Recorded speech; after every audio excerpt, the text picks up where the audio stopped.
Welcome to today's Explainer. We are going to pop the hood on the massive economic machine that drives our daily financial lives and actually shapes global policies. Whether you're checking the price of groceries, figuring out if you should ask for a raise, or just watching the evening news, you're observing this totally interconnected engine at work. Today, we're decoding this whole machine. We'll start with the basic cycle of your money, compare how global systems are built, figure out who actually sets prices, check the economy's health dashboard, and finally, we'll look at the big levers the government pulls to keep things running. All right, let's start with part one, the basic economic cycle. Okay, let's start really small, looking at the very core of our economic engine. Every machine needs fuel and parts, right?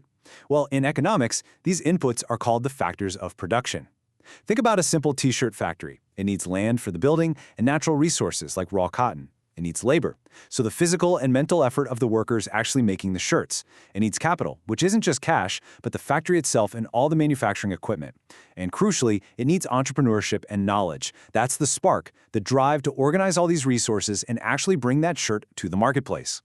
And these inputs create this beautiful, continuous loop. Households, like yours and mine, provide those crucial resources. We provide labor to businesses, or maybe land as landlords, or capital as investors. In exchange, businesses pay us income, like wages or rent. But the cycle doesn't just stop there. We then take that very income and use it to buy the outputs, the goods and services that those exact businesses produce.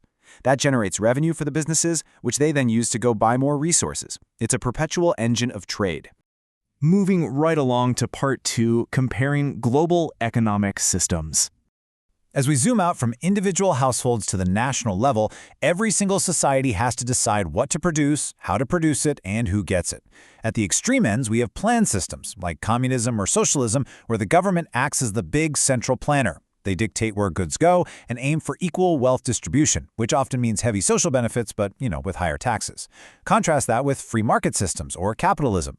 Here, competition is the main driver. Businesses run mostly by private individuals who have private property rights, meaning they own their land and machines, and they are completely motivated by the profit incentive. But here's the fascinating part. Pure systems are incredibly rare. You really won't find a purely capitalist or purely communist country operating flawlessly out there. In reality, most countries operate as mixed economies, falling somewhere right in the middle of the spectrum.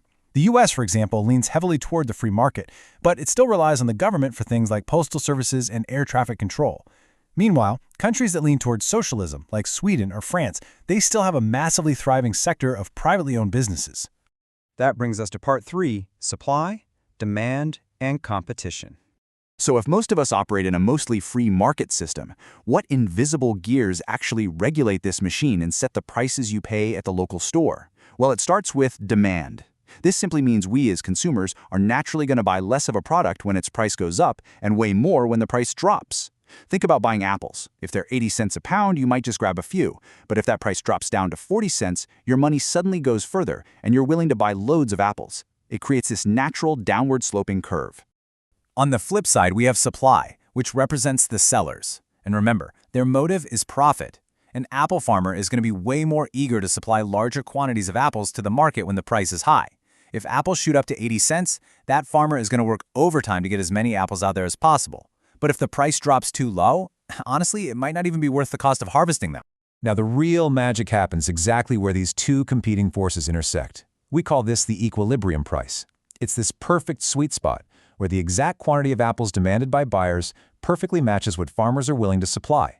Both parties walk away happy. And if you try to artificially mess with this, like a government coming in and setting prices too low, you'll get a shortage. If you set prices too high, you get a massive surplus where crops just sit there and spoil. This naturally leads us to how much pricing power a company actually has. It's pretty straightforward. The fewer sellers there are in a market, the more control those businesses have over what you pay. At one end, we have perfect competition, like our apple farmers, where no single seller can influence the market price. Next is monopolistic competition. Think about toothpaste. There are a ton of sellers, but they try to differentiate their specific brand so they can charge just a little bit more. Below that is an oligopoly, like the airline or auto industries, where just a few massive companies dominate.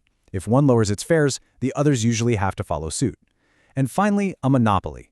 This is where a single seller has total control, either naturally, like a public utility, or legally through a patent, kind of like what Polaroid had for years with instant film. All right, on to part four, measuring our economic health. Just like a real vehicle, we need dashboard gauges to tell us if our economic machine is running smoothly, speeding up, or heading for a complete breakdown. Every world economy aims for three things: growth, high employment, and price stability. Our primary gauge for overall economic output and growth is the gross domestic product, or GDP. It literally adds up the market value of every final good and service produced within a country's borders in a given year. When this number climbs, the economy is expanding. But economists watch this gauge super closely because when GDP goes down for 2 consecutive quarters, it signals our economy is shrinking. That means we're officially entering a recession. When that GDP falls, we immediately look at our next gauge, the unemployment rate. Historically, you can see dramatic peaks that directly line up with past recessions. It makes sense, right? When companies see demand drop, they stop producing, their revenues decline, and they simply stop hiring. Ideally, an economy wants to hit full employment, which in practice actually means about 95% of those wanting to work have jobs. Our third major gauge is price stability. When overall prices rise too quickly, we get inflation. It's something you can see peaking historically during major events like the massive oil shocks of the 1970s. Inflation is incredibly damaging because it instantly eats away at your purchasing power. You're paying more money for the exact same necessities. Conversely, deflation, which is when prices continuously drop, can also cause serious economic stagnation. People just delay their purchases, waiting for even cheaper prices tomorrow, and that can totally devastate business revenues. We measure this inflation daily using the Consumer Price Index, or CPI. The Bureau of Labor Statistics tracks the rising cost of a hypothetical basket of everyday household goods, things like food, housing, clothing, and medical care over time. If you use the early 1980s as a baseline of 100, you can easily see how the cost of living has just steadily marched upward over the decades. To put it into perspective, $1 worth of typical goods in 1982 would have cost just 24 cents back in 1950, but it jumped to over $2 by 2010. And finally, Part 5, the government's economic levers. So what happens when the dashboard lights start flashing red? When inflation runs hot or a recession is looming, the government steps in as the master mechanic, and they're ready to pull two distinct levers to try and fix things.